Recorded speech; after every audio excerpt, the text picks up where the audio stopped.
जय हिंद साथियों, हरे कृष्णा, राधे राधे। स्वागत करते हैं आज आपका हमारे एक नए चैप्टर में। बायोलॉजी में आज हम लोग देखने जा रहे हैं human health and disease chapter number 8 class 12 का।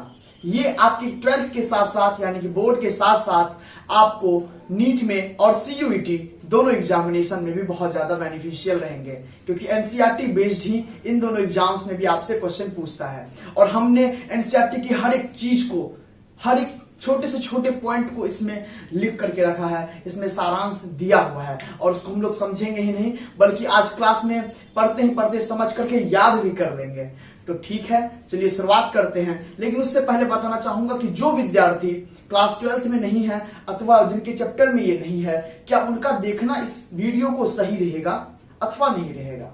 तो बात यहां पर सिर्फ और सिर्फ बायोलॉजी की नहीं, बायोलॉजी की क्लास की नहीं, बल्कि उस बायोलॉजी के क्लास में कौन सा चैप्टर हो रहा है ये है ह्यूमन हेल्थ एंड डिजीज। वो सभी के लिए इंपॉर्टेंट है जो ह्यूमन है यानी कहे तो हम सबों के लिए इंपॉर्टेंट है। क्यों इंपॉर्टेंट है? क्योंकि अभी आ रहा है दशहरा, और दशहरा के वक्त बच्चों आपका जीव बहुत ज्यादा भागता है। आप एक नंबर के जीव चटोर बन जाते हो। सिर्फ आप ही नहीं, हम सब भी बन जाते हैं। तो क्या करना चाहिए हमें? जब हम ठेला पे घूमते हुए उस गुपचुप वाले को देखें और उसके सामने खाते हुए उस भीड़ के हुजूम को देखें, तो क्या करना चाहिए हमें? क्या हमें वहां दौड़ के जाना चाहिए और बोलना चाहिए भैया एक प्लेट हमको भी 10 का खिला दीजिए, और 10 खाते खाते फिर मन में एक ख्याल आ जाए 20 भी खा ही लेते हैं, 10 और खाने में क्या ही हर्ज है। फिर वहां से निकले तुरंत चाट वाले के यहाँ जाके चाट खा लिए, फिर वहां से निकले तुरंत मोमो वाले के यहाँ जा मोमो खा लिए, फिर वहां से निकले ये खा लिए वो खा लिए, अलाय बकस ढेरी कुछ खा लिए, और घर पे आके पेट दर्द, बाप रे बाप, हमसे जो हो रहा है, क्लास 2-3 दिन ऑफ रहेगा लगता है मेरा, ऐसे करने लगे तो फिर क्या होगा? हमने अपने हेल्थ के बारे में, हमने हमारे होने वाले डिजीज के बारे में कभी नहीं समझा, कभी नहीं जाना कि आखिर वो फैलते क्यों हैं, क्या गलती कर देते हैं हम जो कि हम बीमार पड़ जाते हैं। तो आज इस चैप्टर के माध्यम से, इस वीडियो के माध्यम से हम उसी चीज को समझने का प्रयास करेंगे। मैं हूं शिवराज और पूरा नाम मेरा शिवराज हिंदुस्तानी। स्वागत करता हूं आपका अपने इस नए चैनल, अपने तक्षशिला विजार्ड में, और इस नए वीडियो के साथ। आप लोग सोच रहे होंगे कि बायोलॉजी की इतनी लेट से वीडियो क्यों आ रही है। तो बच्चों, साथियों, मैं अपना खुद भी तैयारी करता हूं, तो मेरा CSIR PG वाला तैयारी चल रहा है, तो इसी कारण मैं थोड़ा इरेगुलर हूं वीडियोस के मामले में, क्योंकि मेरा सारा का सारा फोकस अपने ऑफलाइन कोचिंग में चला जाता है, और साथ में जो वहां से समय मिलता है तो फिर मैं अपनी तैयारी में लगा देता हूं, PG में और साथ साथ में CSIR नेट वाले में। तो इसी कारण मुझे समय की थोड़ी सी अभाव है, इसके लिए मैं पहले से आपको क्षमा प्रार्थी हूँ, क्षमा मांगता हूँ। लेकिन शुरुआत करते हैं आज फिर से एक नए जोश के साथ, और देखिए क्या होता है। क्या है ह्यूमन हेल्थ एंड डिजीज? सबसे पहले किसी भी चैप्टर का नाम बहुत ज्यादा इंपॉर्टेंट है, क्योंकि मान लो कोई फिल्म है बाहुबली, अगर उस बाहुबली का नाम, बाहुबली की जगह सोच लो कुछ और रहता, मान लो बकललवा बली रहता, तो जब वो एंट्री मारता है इसे मार करके उसको बकललवा बली, कितना खराब लगता है यार।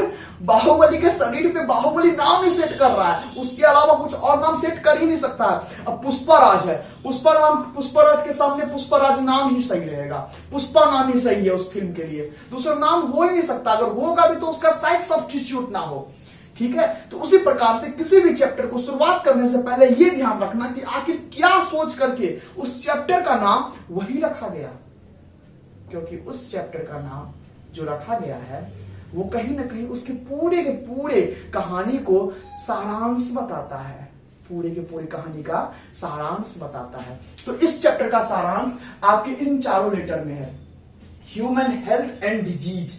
इस चैप्टर में हमें हेल्थ के बारे में पढ़ना है और साथ साथ में उसके डिजीज के बारे में पढ़ना है। किसके? ह्यूमंस के।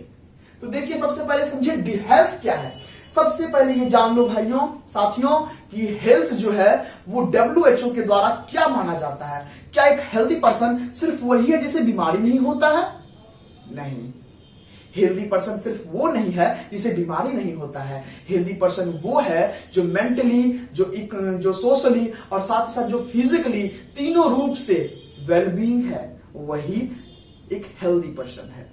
और हम जानते हैं WHO यानी वर्ल्ड हेल्थ ऑर्गेनाइजेशन, जिसकी स्थापना 7 अप्रैल 1948 को जेनेवा में हुई थी। जेनेवा एक स्विट्जरलैंड कंट्री में पड़ता है। स्विट्जरलैंड का लोकेशन यदि आपके आंख बंद करके यदि आपको अफ्रीका कॉन्टिनेंट याद आ रही है तो अफ्रीका कॉन्टिनेंट के जस्ट ऊपर जाओगे तो आपको स्विट्जरलैंड मिलेगा। उस स्विट्जरलैंड में ही जेनेवा एक जगह है। जेनेवा ही जगह में यहाँ WHO को सबसे पहले स्थापित किया गया था 7 अप्रैल 1948 को। 7 अप्रैल 1948 को किया गया, इसीलिए वर्ल्ड हेल्थ डे हम लोग 7 अप्रैल को हर साल मनाते हैं। ठीक है बच्चों, चलिए आगे बढ़ते हैं। हाँ, लाल कलर ले लूं मैं। Health is not a state of complete, health जो है वो क्या है, एक स्टेट है किस चीज का, complete physical, mental and social wellbeing. ठीक है, हम क्या होना चाहिए, फिजिकली रूप से ठीक होना चाहिए, मेंटली रूप से ठीक होना चाहिए और सोशली रूप से भी ठीक होना चाहिए, तभी वो एक हेल्थी पर्सन है। ना कि सिर्फ इतना कि कोई अगर आदमी में एब्सेंस ऑफ डिजीज है, यानी किसी में डिजीज यदि नहीं है तो आप उसे हेल्थी नहीं कह सकते हो। यदि वो फिजिकली, मेंटली और सोशली तीनों रूप से सही है, वेल बीइंग है, तभी वो हेल्थी पर्सन है। ठीक, अब देखिए हेल्थ को इफेक्ट क्या करता है, आखिर वो क्या क्या कारण है जिससे हमारा हेल्थ इफेक्ट हो जाता है। सबसे पहला कारण इसमें जेनेटिक डिसऑर्डर। जेनेटिक डिसऑर्डर क्या होता है बच्चों, जेनेटिक नाम से ही जैसा है जीन, तो जीन का अर्थ है एक पेरेंट यानी कि एक जनरेशन से दूसरे जनरेशन में आने वाला डिजीज को हम लोग जेनेटिक डिसऑर्डर के रूप से जानते हैं। इन्फेक्शन किसी आउटर रिसोर्सेस के कारण, चाहे वो पैथोजेंस हो सकती हैं या फिर कोई इन्वायरमेंटल चेंज हो सकता है, उस कारण से किसी भी रूप से यदि इन्फेक्ट हो रहा है पर्सन तो वो इन्फेक्शन भी क्या लेके आ जाता है, डिजीज लेके आ जाता है। भाइयों साथियों बहनों, हमें कॉन्टामिनेटेड फूड के बारे में भी जानना चाहिए कि कॉन्टामिनेटेड फूड और वाटर, कॉन्टामिनेटेड का अर्थ होता है दूषित।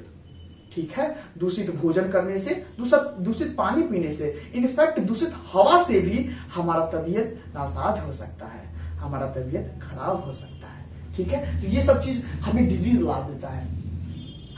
अब देखो, condition for getting food good health, क्या कारण है और कैसे हम लोग क्या क्या नियम अपनाएंगे जो हम एक अच्छी स्वास्थ्य पा सकते हैं। तो उसके लिए पहला है रेगुलर एक्सरसाइज। सुबह सुबह उठ के एकदम बाबा जी का नाम लेकर ओम नमो भागवते हर हर महादेव करते एकदम योगा पूरा एकदम दे रहे हैं, दनादन मार रहे हैं, एकदम दंड पूरा का पूरा एकदम मार रहे हैं, दौड़ रहे हैं 2-4 हजार किलोमीटर डेली। उतना तो नहीं, 1-2 किलोमीटर कम से कम दौड़ना चाहिए डेली। ठीक है, अब देखिए बैलेंस्ड डाइट। बैलेंस्ड डाइट का मतलब ये नहीं है कि एक थरिया खा रहे हैं चावल भर के, एक रत्ती दाल खा रहे हैं, एक रत्ती करेला का भुजिया खा रहे हैं। करेला का भुजिया देखते नहीं खाएंगे, अचार दे दो मम्मी, करेला का भुजिया नहीं खाएंगे, ये काम नहीं। बैलेंस्ड डाइट का अर्थ है कि आपके शरीर में carbohydrate, fat, vitamin, protein, mineral सब का सब बैलेंस्ड रूप से जाना चाहिए, जितना आपके BMI टेस्ट के अनुसार आपके लिए फिट हो, यानी आपके वेट के अनुसार आपके लिए फिट हो, उतना चीज आपके शरीर को मिलना ही मिलना चाहिए। ठीक है, तो हमें बैलेंस्ड डाइट लेना चाहिए। प्रॉपर हाइजीन, प्रॉपर हाइजीन का मतलब ये हुआ बच्चों कि आप बाजार में गए हो खाने के लिए गुपचुप, और वहां पे गुपचुप वाला पूरा का पूरा ऐसे कर रहा है, ऐसे कर रहा है, पसीना पोछ रहा है, मुंह से पोछ रहा है, वही हाथ से बिना धोले लीजिए भैया गुपचुप खाइए। अरे भैया वो बीमारी फैले तो तोरो अपना बीमार छेबे कर लो, तोरो बीमारी फैले तो भाई ओकरा से गुपचुप वाला सबसे पहले दूरे से हाथ जोड़ला का बाबा तो जा, हम नहीं खेबा तोरा से, हम भूखले रह जेबे, गुपचुप नहीं खेबे, घर में बना के खेबे, लेकिन तोरा से कान पकड़े छी या नहीं खेबो। अब देखिए प्रॉपर हाइजीन यानी साफ सफाई पूरा बरतना है। ठीक है, बाथरूम में एकदम साफ करना है, रूम में एकदम साफ करके रहना है। ठीक, सब जगह जहां भी जाते हैं साफ सफाई तो बरतते रहना है, यही बात है proper hygiene. Disposal of waste regularly.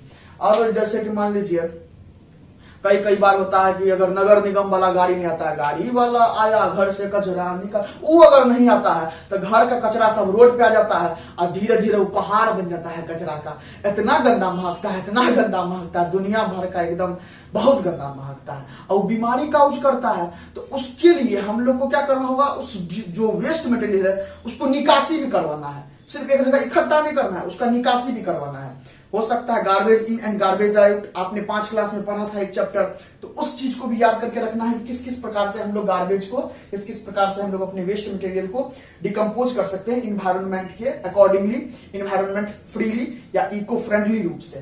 ठीक है, अब देखिए डिजीज क्या है, मेन बात क्या है, तो lack of fitness due to pathogen infection, then we can say that suffered from disease. अगर कोई आदमी फिटनेस के मामले में बहुत ज्यादा कमजोर है, फिट नहीं है, क्यों नहीं फिट है भैया, पैथोजेंस के कारण, और साथ ही साथ हम अगर वो पैथोजेंस की या इन्फेक्शन के कारण अगर डिजीज अनफिट हो रहा है, तो हम लोग कह देंगे कि वो आदमी क्या है, वो आदमी डिजीज से सफर्ड है। पैथोजेंस क्या है, पैथोजेंस है disease causing organism are known as pathogens. इसमें आपको वायरस आ जाएगा, बैक्टीरिया आ जाएगा, हेलमिंथ आ जाएगा, प्रोटोजोन्स आ जाएगा, और साथ ही साथ आपको फंगस आ जाएगा। मैंने इन सभी चीजों को यहां पर लिख दिया है और इसका डेफिनेशन भी पैथोजेंस का लिख दिया है। अब देखिए डिजीज जो है वो दो प्रकार से हमने बांटा है, पहला बांटा है कॉन्जेनाइटल और दूसरा बांटा है acquired disease.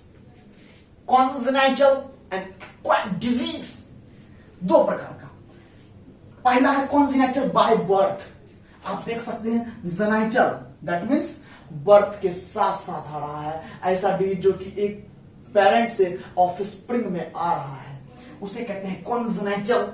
And acquired disease मतलब होता है एक्वायर करना, मतलब किसी नए नए डिजीज को अपनाना। मान लीजिए कोई बॉडी बिल्डर है, बहुत बढ़िया बॉडी बिल्डर है, एकदम स्वस्थ है, पूरी तरीके से मेंटली सोशली वेलबींग है, उसके बाद कह सकते हैं कि फिजिकली भी वो बहुत ठीक ठाक है, लेकिन ओकर जो बचवा है ओकर आदत हो गया गड़बड़, ओकर दोस्त सब रोज जाता है पिज्जा बर्गर खाने, वो जो बचवा होगा वो बीमार पड़ेगा, वो जो बीमारी लेके आया घर उसको कहेंगे एक्वायर्ड बीमारी। ठीक है, वो अपना बीमारी खुद दे से लाया, वो अपना पैर पे खुद दे कल्हाड़ी मार लिया गंदा गंदा खाना खाते। ठीक है, अब देखिए आफ्टर बर्थ जो डिजीज आए उसे कहते हैं acquired disease occurring during life span, हमारे अपने जीवन अवधि के काल में जो बीमारी हो उसे ही कहते हैं। अब ये एक्वायर्ड डिजीज दो प्रकार से बांटा जा रहा है, पहला है इन्फेक्शियस और दूसरा है नॉन इन्फेक्शियस। मैं थोड़ा सा इधर आ जाता हूँ, तार उर से थोड़ा बच के, नहीं तो इधर टपक जाएंगे भगवान बचा कर रखिए। Transmit from one person to another, एक आदमी से दूसरे आदमी में जाने वाले को हम लोग इन्फेक्शियस कहते हैं। दूसरा है नॉन इन्फेक्शियस, यानी कि जो एक आदमी से दूसरे आदमी में नहीं जाए, नहीं फैले, उसे नॉन इन्फेक्शियस एक्वायर्ड डिजीज कहते हैं। इसका एग्जांपल हो गया कैंसर, आज एक आदमी से दूसरे आदमी में जाए, फॉर एग्जांपल हो गया एड्स। एक बात पढ़ गए कि चैप्टर नंबर 4 में भी रिप्रोडक्टिव हेल्थ में। ठीक, अब पैथोजेंस में बता ही दिए हैं। वेक्टर क्या होता है बच्चों, देखो वेक्टर को याद रखने के लिए तुमको ट्रैक्टर को याद करना पड़ेगा। ट्रैक्टर को क्यों याद करना पड़ेगा, क्योंकि ट्रैक्टर ही एक ऐसा है जो कि सामान को एक जगह से दूसरे जगह लेकर जाता है, तो वेक्टर ही वो है जो कि बीमारी को एक जगह से दूसरे जगह लेकर जाता है। जय हिंद, समझ में आया जैसे ट्रैक्टर सामान को एक जगह से दूसरे जगह लेके जाता है, उसी तरह वेक्टर डिजीज को एक जगह से दूसरे जगह लेके जाता है, इसलिए कहते हैं disease spreading organism called vector. इसमें आपको एग्जांपल में फीमेल एनोफिलीज है जो कि मलेरिया को फैलाती है। ठीक है, उसके बाद क्यूलैक्स है जो कि फाइलेरियल वॉर्म, जैसे कि इसको वुचेरेरिया बैंक्रॉफ्टी कहते हैं, उसको फैलाती है, जो कि हेलमिंथ है। अब देखो एड्स है जो कि डेंगू फैलाता है। ये सब मच्छर है बच्चों, ये तीनों जो प्रकार प्रजाति है मच्छर का प्रजाति है, ये सभी का सभी क्या करता है, एक जगह से दूसरे जगह डिजीज को फैलाता है। अलग अलग डिजीज है, मलेरिया हो जाए चाहे फाइलेरिया हो जाए, फाइलेरिया को एलिफेंटियासिस कहते हैं, हिंदी में हाथी पाव कहते हैं, पैर का फूल जाना, ऐसे से तेरी झलक कसर भी श्रीबल्ली पर घिसिया चलता है ना, उसी को कहते हैं बच्चों। और डेंगू जो हो जाता है, क्राइम प्लेटलेट्स की संख्या बहुत गिर जाती है। आप लोगों को डेंगू के बारे में बहुत बढ़िया से पता ही होगा, मैं आशा करता हूं। अब इसको थोड़ा सा और आगे बढ़ाते हैं, हम लोग पढ़ते हैं अब नए नए डिजीज के बारे में, जो कि दशहरा में के हिसाब से भी हम लोग को ध्यान में रखना है, क्योंकि दशहरा आ रहा है। आज है पश्चिमी पूजा, स्कंद माता का पूजा, और कल फिर छठी पूजा आ जाएगा माता कात्यायनी का, उसके बाद आ जाएगा कालरात्रि माता का, तब सिद्धिदात्री, तब महागौरी माता का। तो इसीलिए हम लोग को पता होना चाहिए पहले से कि हम लोग को बाजार में कौन कौन चीज को अवॉइड करना है, कौन कौन चीज को खाना है, वो आप लोग खुद से डिसीजन करना, लेकिन पहले समझ लो बीमारी क्या क्या होता है, कैसे कैसे होता है। ठीक, चलिए अब इसके बाद हम लोग, आप लोग पहले इसका स्क्रीनशॉट ले लीजिए, उसके बाद हम लोग इसको आगे बढ़ाते हैं।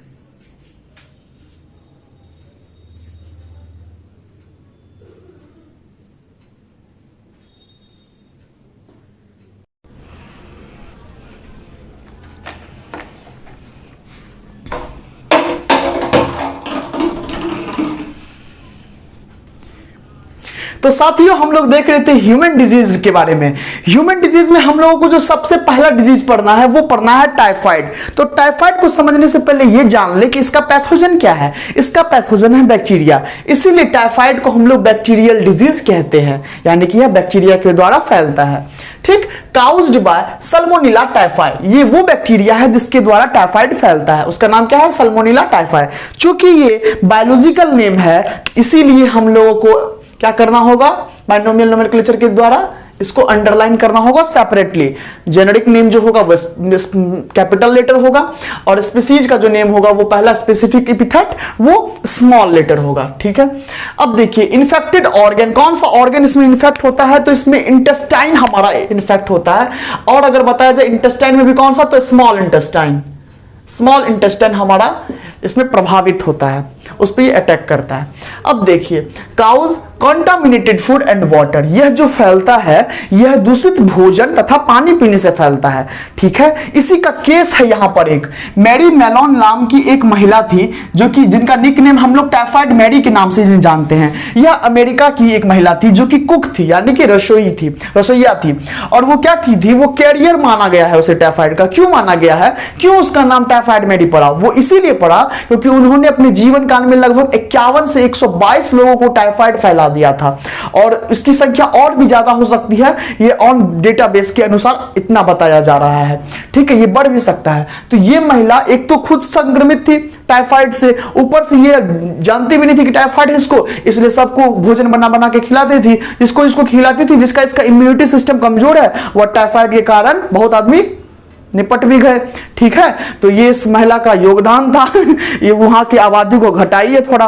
ठीक है, इसीलिए हम लोग इसको याद रखते हैं टाइफाइड मैरी के नाम से।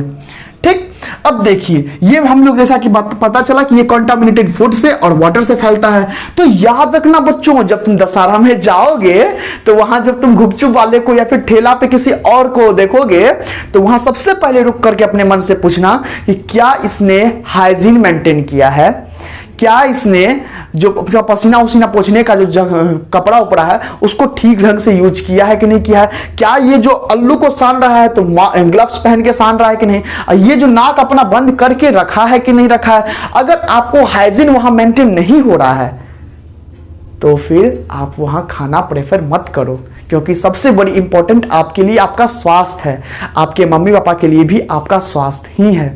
तो उनके लिए और साथ ही साथ अपने स्वास्थ्य को सही रखने के लिए आपको सही डिसीजन लेना होगा और सही डिसीजन लेना सीखना भी होगा कि किस प्रकार से आप अपने लोभ को, अपने स्वार्थ को साइड में रख करके वो काम करते हो जो आपके शरीर के लिए, आपके जीवन के लिए ज्यादा बेहतर है। ठीक है, दूसरा डिजीज है बच्चों, उससे पहले हम लोग इसके कुछ सिम्टम को देख लें। सिम्टम्स में इसमें क्या आ जाता है, चूंकि ये बीमारी है तो इसमें वीकनेस तो आएगा ही बिल्कुल बात है। ठीक, हाई फीवर आएगा भाई, 39 से लेकर 40 डिग्री सेंटीग्रेड, दैट मींस अगर फ़ारेनहाइट में देखें तो लगभग 104 डिग्री फ़ारेनहाइट तक इसमें चला जाता है।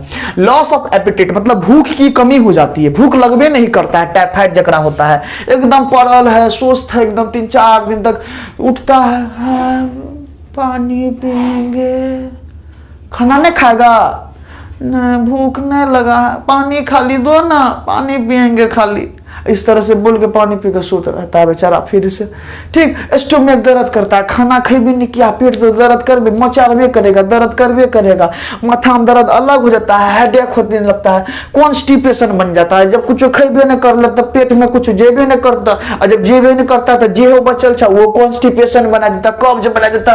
बैठ के अब 1 घंटा तक बाथरूम में बैठल है, हो भगवान जय बजरंग बली, जय बजरंग बली, जय बजरंग बली कर रहा है वहां पर, भगवान जी बचा ला, भगवान जी। ठीक, तो इसीलिए अब देखो इसको रिकॉग्नाइज करने के लिए, इसको पहचानने का, टाइफाइड को किस प्रकार से पहचाना जाता है, इसका जो टेस्ट है उस टेस्ट को कहते हैं Widal test, VIDAL, Widal test. ठीक है, अब देखिए दूसरा जो बीमारी है उसको निमोनिया बोलते हैं। निमोनिया मतलब आछी वाला बीमारी। ठीक है, यानी कि इसमें बहुत ज्यादा स्नीचिंग वगैरह हो जाता है, सर्दी वगैरह हो जाता है। बैक्टीरियल डिजीज ये भी है, इसका मतलब इसमें भी जो पैथोजन है वो कौन सा है, बैक्टीरिया है। यानी इसमें भी जो ये काउज हो रहा है किसके द्वारा हो रहा है, स्ट्रेप्टोकोकस निमोनिया और हीमोफिलस इन्फ्लुएंजा, इन दोनों के कारण होता है। Streptococcus pneumonia and Haemophilus influenza, इन दोनों के कारण यहां पे क्या होता है, तो अपना न्यूमोनिया हो जाता है लोगों को, कि जिस भी आदमी को होता है उसके इन्फेक्ट कौन से ऑर्गन को इन्फेक्ट करता है, ये एल्वोलाई ऑफ लंग्स। आपको याद करने के लिए मैं बता दूं कि ये अगर हमारा लंग्स है तो क्या होता है, इसमें सबसे लास्ट में एक ग्रेप्स यानी कि अंगूर के जैसा आकृति बना हुआ रहता है ब्रोंकस के बाद, ब्रोंकाई के बाद वो जो टूटता है, तो वहां पे क्या कहते हैं हम लोग इसको, एल्वोलाई कहते हैं। जहां पे गैसियस एक्सचेंजेज होता है उस जगह पे क्या होता है, उस जगह पे जाके वाटरी सब्सटेंस म्यूकस एक्युमुलेट हो जाता है, जमा हो जाता है, जिस कारण से सांस लेने में दिक्कत होता है, छातियों भारी भारी लगता है।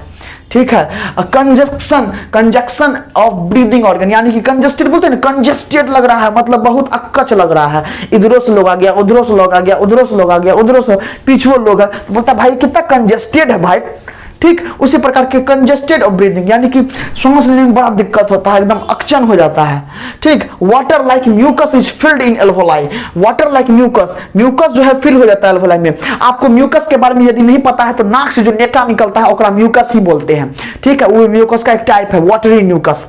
उसी प्रकार का म्यूकस जो है हमारे एल्वोलाई में जाकर के जमा हो जाता है, जिस कारण से गैसियस एक्सचेंज भी नहीं होता है, तो ऑक्सीजन की भी डिफिशियंसी होने लगती है। ऐसे आदमी को कमजोरी भी बहुत आने लगता है, तो माथा चकराने लगेगा, बैठल रहेगा, ओकरा लगेगा बाप रे बाप घूर का रहा है, भूकंप आ गया क्या, बाद में पता चलेगा अरे तरीका हम तो तबियत हमरा खराब है, ये सब बात है। तो ऐसा आदमी को क्या होगा, फीवर होगा, एकदम तापमान बढ़ल रहेगा, चीन मतलब ठंडी लगल रहेगा, अगर दांत कटकटाते रहेगा, कफ खांसी होते रहेगा है ना, आदमी के हेडेक, माथा अलग दर्द करेगा, कर बाप रे बाप। लिप्स एंड फिंगर नेल, होठ और साथ साथ में नेल जो है नाखून, ये दोनों कलर ग्रे से, अभी ग्रे कलर है, ये दोनों का कलर ग्रे से ब्लू ब्लू हो जाता है, तो इसे कहते हैं grey to bluish in colour, blue colour में तब्दील हो जाता है। निमोनिया इन्फेक्शियस या कम्युनिकेबल डिजीज, निमोनिया जो है इन्फेक्शियस है, मतलब एक आदमी से दूसरे आदमी फैलने वाला, या फिर इसको कम्युनिकेबल डिजीज भी कह सकते हो। एक आदमी से दूसरे आदमी फैलने वाले डिजीज को कम्युनिकेबल डिजीज या इन्फेक्शियस डिजीज भी कहते हैं। इस तरीके का बीमारी जब हमारा दोस्त वो खांसी सर्दी होता था, हम लोग बोलते थे मुंह पर मत खांसो, मुंह पर रुमाल रख लो, हाथ रख लो, कुछ रख खांस लो। इतना जालिम दोस्त मेरा सब, क्या बताए, हमको बोलता था पीछे से सुनो दोस्त, ऐसे सुनो दोस्त तुम होमवर्क बनाया है, जैसे हम घूमे मुंह खांस दिया बकुलवा सब। अब हमरो एक दो दिन बाद खांसी चालू हो जाता था, तभी नहीं समझ में आता था कि कैसे हो रहा है। अब समझ में आता है कि जालिम सबको पता था कि अगर मुंह पर खांसेंगे तो एकरो हो जाएगा, सब साथ में ढो बर्ड क्लास करते रहेंगे।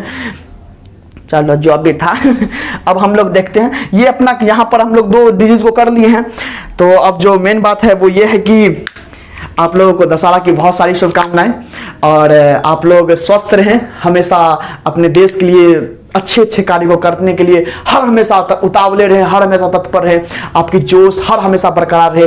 इसके लिए आपको स्वस्थ रहना होगा, और स्वस्थ रहने के लिए आपको कंटामिनेटेड फूड और वाटर को त्यागना होगा। ठीक है, तो फिर से आपको दशहरा की बहुत सारी शुभकामनाएं, और इस दशहरा आपके जीवन में बहुत अच्छा बदलाव आए। और हम लोग जानते हैं कि दशहरा के लिए सिर्फ आप लोग ये नहीं कि 9वें दिन माता का जो दिन है, माँ शैलपुत्री ब्रह्मचारिणी चंद्रघंटा कुष्मांडा कात्यायनी कालरात्रि सिद्धिदात्री महागौरी, और साथ ही साथ में स्कंद माता, इन सभी माता 9 माता को हम लोग प्रणाम करें, पूजा करें, लेकिन साथ ही साथ हमारे आसपास में भी जो हमारी महिलाएं हैं, हमारी बहन हैं, उन सबों के प्रति भी हमारा श्रद्धा होना चाहिए, हमारी निष्ठा अटूट होनी चाहिए। किसी के भी चलते हुए राह पर किसी को भी गलत कमेंट हमारे द्वारा नहीं होना चाहिए। ये हमारे अंदर से चेतना आनी चाहिए कि इस प्रकार मेरी बहन है, उस प्रकार वो भी मेरी बहन है, इस प्रकार का हमारे अंदर होना चाहिए। क्योंकि हमारे मनुस्मृति में लिखा गया है, यत्र नार्यस्तु पूज्यन्ते रमन्ते तत्र देवता, जहाँ नारियों की पूजा होती है ईश्वर का वास वहीं पर होता है। साथ ही साथ हम अपने कोचिंग में ऑफलाइन में भी, और साथ साथ में मैं अपने गांव में जो ऑनलाइन अभी कुछ दिनों से क्या कहता है ले रहा हूं जूम पर, कुछ सालों 1-2 साल से जूम पर जो भी चल रहा है, तो उन सब क्लास में भी मैं एक ही प्रार्थना करवाया करता हूं, वो है चंदन है इस देश की माटी, तपोभूमि हर ग्राम है, हर बाला देवी की प्रतिमा, बच्चा बच्चा राम है। यहाँ हर बाला, हर लड़की देवी का प्रतिमा है, देवी है। तो इस बात को समझना चाहिए, आप इतने सुयोग्य बने कि हर लड़कियां आपके साथ रहने में सजग व सुरक्षित महसूस करें। इस प्रकार का अपना व्यक्तिगत व्यक्तित्व का निर्माण करें। साथ ही साथ इस दशहरा यह शपथ लें हम लोग कि हम लोग अपने घर में जो हमारी माँ, हम लोगों के लिए इतना मेहनत करती है, हमारी बहन हमारे लिए इतना मेहनत करती है, बावजूद उसके हम उनको अपनी खास करके माँ को बोल देते हैं ये तो करे की छी, दिन भर तो बैठल रही छी घर में, कुछ करे छी, खाली बैठ बैठ के काम करते रही, टीवी देखते रही छी, ई करे छी वो करे छी। ये सिर्फ हम नहीं, हमारे जो पिता हैं वो भी कभी कभी बोल दिया करते हैं। वो भी ऑफिस से आते हैं, परेशान रहते हैं, देखते हैं सब ठीक नहीं है घर पे, तो बेचारा वो भी बोल देते हैं। तो कोशिश करनी है कि हमें इस बात को समझना चाहिए और अपने पिताजी को भी प्यार से समझाना चाहिए कि हमारी माँ उनसे भी कहीं ज्यादा काम करती हैं। वो सुबह में सबसे पहले उठती हैं और रात को सबसे लास्ट में सोती हैं। इस बीच वो बैठी नहीं रहती हैं, वो कभी हमारे नाश्ता का तैयारी करती है, फिर पिताजी के कपड़ा को आयरन करती है ताकि वो पहन करके ऑफिस जाएं। फिर वो जब अपना थोड़ा सा रिलैक्स होती है, इतना नहाना धोना पर पूजा पाठ करने के बाद फिर खाना खाने बैठती है, फिर उठ जाती है, फिर कुछ ना कुछ करने लगती है कि हम स्कूल से आएंगे तो हमारे लिए हमारा खाना फिर तैयार हो जाए, गर्मा गर्म खाना खाएं, पिताजी गर्मा गर्म खाना खाएं, फिर शाम के खाना के लिए, फिर रात के खाना के लिए, इतना कुछ करती है हमारी माँ। और हम तुरंत बोल देते हैं कि हमारी माँ कुछ नहीं करती है। तो इस बात को सोचना चाहिए और अपनी माँ के प्रति, अपनी ही नहीं बल्कि सबों की माँ के प्रति एक श्रद्धा होनी चाहिए इस बात को लेकर के कि वो बिना किसी वेतन के हमारे लिए इतना कुछ करती है। पिताजी को तो वेतन मिल जाता है उनके कार्य का जहां वो काम करते हैं, लेकिन माँ को ना तो वेतन मिलता है और ना ही उसके लिए उसका सम्मान। तो हम कम से कम हमारे हिस्से में जो भी है सम्मान देना, वो सम्मान माँ को अवश्य दे, इससे माँ को और ज्यादा खुशी मिले। अपनी माँ को जाके सीने से लगा करके कहना है, माँ बहुत काम करती हो, बहुत प्यार करती हो हमसे और हम भी तुमसे बहुत प्यार करते हैं। माँ तुम अपना ख्याल रखो, माँ तुम्हारे बगैर हम कुछ भी नहीं है, इससे तुम अपना ख्याल रखो माँ। हम इस लायक थोड़ा सा ही है कि तुम्हारा ख्याल रख सके। इतना कह के अपनी माँ को जोर से बाहों में भर दो ताकि जब तुम्हारे पिताजी की चीज को देखे तो उनको लगे अरे क्या बात है, ये है मेरा बच्चा, जियो शेर जियो राजा। ठीक है, ये याद रखिएगा। और इसी के साथ आप सबों को पुनः दशहरा की ढेर सारी शुभकामनाएं। आपका जीवन मंगलमय हो, राष्ट्र के प्रति समर्पित हो। जय हिंद, भारत माता की जय।